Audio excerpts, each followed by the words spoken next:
Welcome to the 3-minute series. This one is unit number 3 on field theory. So field theory comes from people such as Jan Smuts, who wrote a book called Holism and Evolution in 1926, and Fritz Perls, who went to South Africa, fleeing Germany, I think picked up his work from there. It also is the contribution of the Gestalt psychologists themselves, who are interested in a holistic understanding of our perception and interaction with our environment. And it was developed by early Gestalt psychologists such as Kurt Lewin, who's the father of not only field theory, but group dynamics as well, and action research for that matter. So what is field theory? Well, it's kind of similar, you could say, to systems theory, but perhaps larger, because we say field theory is the theory of everything. That is, everything that goes on around us influences us. In terms of awareness, we focus on what are you aware of now, what do you feel, we get a person in touch with themselves.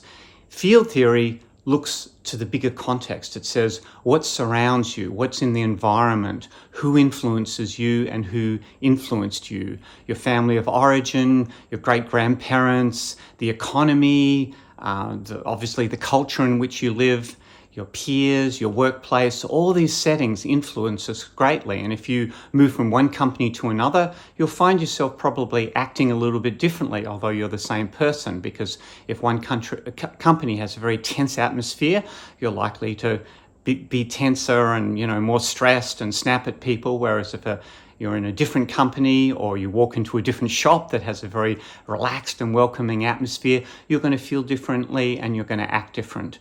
So field theory pays attention to the intense and strong effect of the environment, the field on us.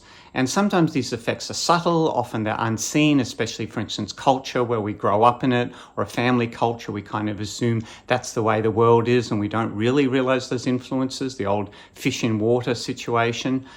So what we're doing in Gestalt is we're shining the light of awareness on some of these field influences. And it's often said that the individual is not as powerful as the field.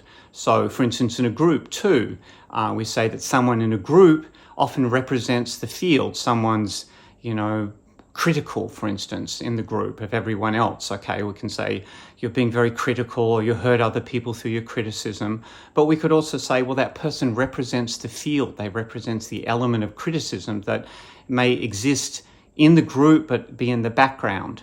So field theory gives us an understanding of a way of thinking, really. It's a way of thinking in terms of complexity.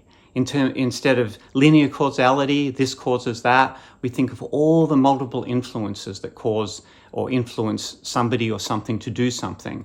And that's a much more complex understanding of human behavior and human nature.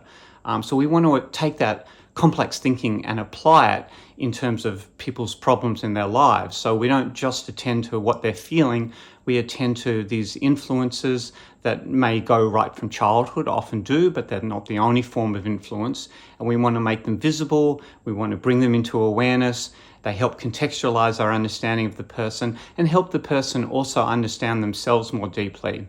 So field theory is very powerful because it gives us a very wide perspective.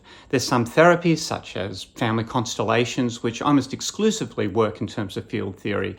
Family systems theory, any kind of family therapy, couples therapy, they all operate by this principle of the co-created field, as we say. And so we study these influences, we study the way they interact with each other, and we allow for complexity and even chaos without having immediately to analyze everything and break it into its separate parts. We're able to see the whole picture and grasp it as a larger unity.